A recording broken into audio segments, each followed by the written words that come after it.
Go down here and trim some fruit trees. Got little baby Hulk helping me. It's gonna come in handy. I gotta scoop up some quail poop. Boy, that's loud. Woo! Ooh, Maniac, where have you been? I haven't been able to make videos in a while, y'all. I actually got an injury at work in my back, and boy, let me tell you, sometimes you think you're just gonna walk something off. I just walk it off, and I did. I continued to work, and well, it just kept getting worse. And then finally, the fourth week, well, I realized I couldn't get up, so we went to the hospital and found out I injured my back, and there was a lot of swelling and inflammation and infection, and it was making me run a high temperature and stuff like that. So y'all, just goes to show you some small thing can actually be worse than what you think it is. So Maniac's tip of the week, make sure that you get yourself checked out. I just thought I had a pulled muscle, but it's even worse than what I thought. But I'm recovering. I feel really good. I'm not able to do the things on the farm that I need to do or want to do, but you know, hey, I'm doing what I can do. What'd you say, baby Hulk? You gonna shovel and stick a poop and you're gonna stick a poop in. No, Daddy won't be getting a shovel. Not for a while. But yeah, so I've let these trees go long as they can. I'm gonna be pruning my fruit trees. And a lot of people have asked me, you know, well, how do you know how far to prune them back? Well, I mean, if you saw me do this whenever I first got all my trees periodically, as soon as I'd get them from a nursery, I'd cut them 50 to 75% back. And then it's grown from the very bottom of the ground to way taller than me. I mean, it's up there. So we know that we have established a really good root ball here. So I'll be pruning this one back. Probably just 50% because, well, it grew crazy. So, and we're getting a lot of good meaty structure for the base of the tree. So pretty stoked about that. But other questions that have been asked, well, how do you know where to prune? Well, y'all, let me show you.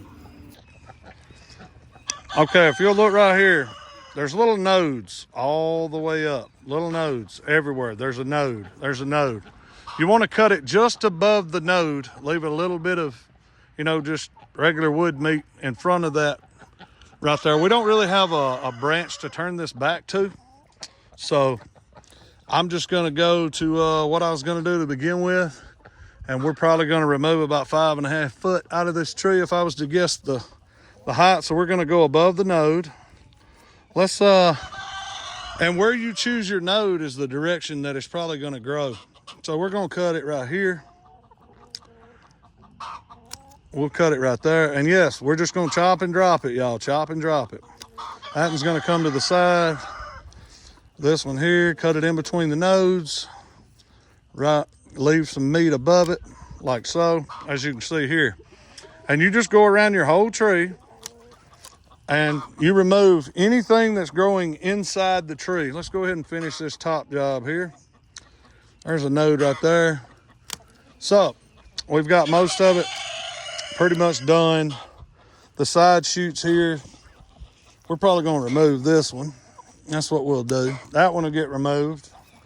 Probably this one, because we need to be able to cut grass. So we'll cut that one and this one. All right, so now our tree structure will start to grow. But if you see right here, this tree limb is growing inside the tree. So you want to remove that one. This one's growing against inside the tree, so you want to remove that one. And what you're doing is you're just aerating the inside of the tree. You're wanting your tree to have all the, wow, I just almost made a mistake there, y'all. There's a big old hole back here. Whew, thank you, Lord, for catching me. But I'm gonna go ahead and cut this one off. Hopefully that limb turns this way. And we're just gonna shorten this one, because I don't need it going crazy. We want it to come out of the top, so we're going to cut it where it'll grow up. All right, so there's your first tree. I cut probably 50% of it off, and then the other half, it may be less, it may be 45%.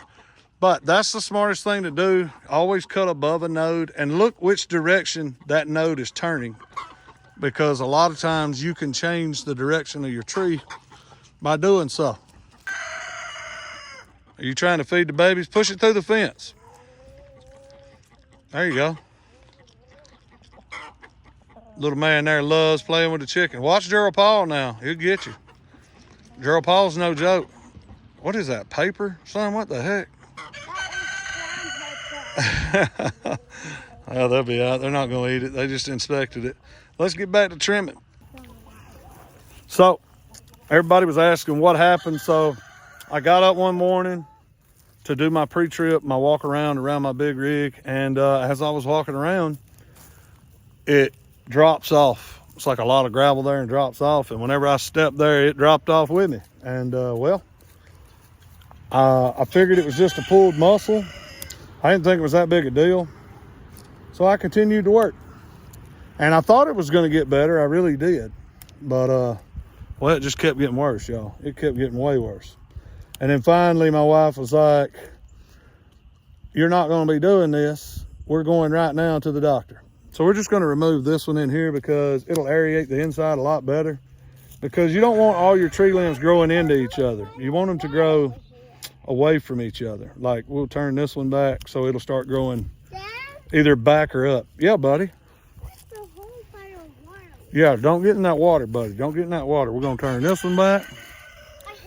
This one did not grow as well. So we could actually take more of this out. But now it has been here for a while. This is actually a pink lady apple tree that I planted whenever I first got this place. So we're just hoping for the best on that. So we're gonna trim her out, see if we can help her.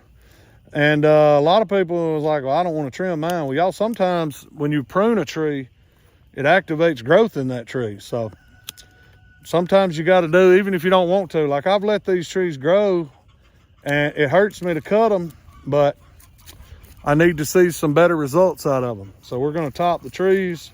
I know this has a very good established root ball. So I just hope it starts growing this year. I could cut it back more, but I'm going to choose not to this time. And we're just going to try and make it want to grow a little bit better. I want my base of my tree and the base of the limbs to be really strong. I don't want them to be very weak. So anytime you can cut back and remove and make it stronger, I would advise that. I mean, it'll add more meat to your limb. So, all right, so that tree's done exactly the way I need it to be. Hopefully it grows a lot better. I don't know, we might need to. Let's remove this section here. I don't like the way that looks. That'll probably cause a weak spot. So we're gonna do that. And then plus it aerates the tree, y'all. When you open up the inside of a tree, it lets in all that light and everything. So it's pretty good. So let's go ahead and remove this. Anything that can turn towards the center of your tree or look like it's gonna grow into another limb, you wanna remove that. That's what I would recommend. And that's gonna move us down here to our Alberta peaches, which we love very, very much.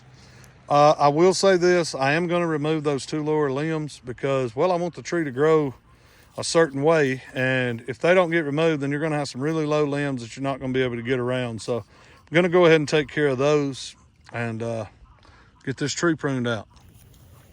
But yeah, so what everybody has been asking me, they said I had 3 ruptured vertebrae and 3 ruptured vertebrae, a whole lot of swelling, an infection that, well, we're not sure where that came from, but an infection. And boy, was it rough. I am not gonna lie to you, it was rough. I was in a lot of pain, and I went to a place called Highlands Medical Center in Scottsboro, Alabama. They were awesome. Daddy? Yeah, baby. I don't answer that. You what? I won't answer that. No, we're not messing with the blind, buddy. We're not messing with the hunting blind. But yeah, so we were treated very good there, and they were worried about my well-being, and I was very appreciative of that. So hopefully, after many steroids and many antibiotics, hopefully I'm gonna do better. You know what I mean? That would be great. Hopefully we can get these fruit trees going because Daddy wants some fruit. Daddy wants some fruit, for sure. Let's cut it right there. Still pruning this Alberta. Let's cut it right there. We'll cut it right there.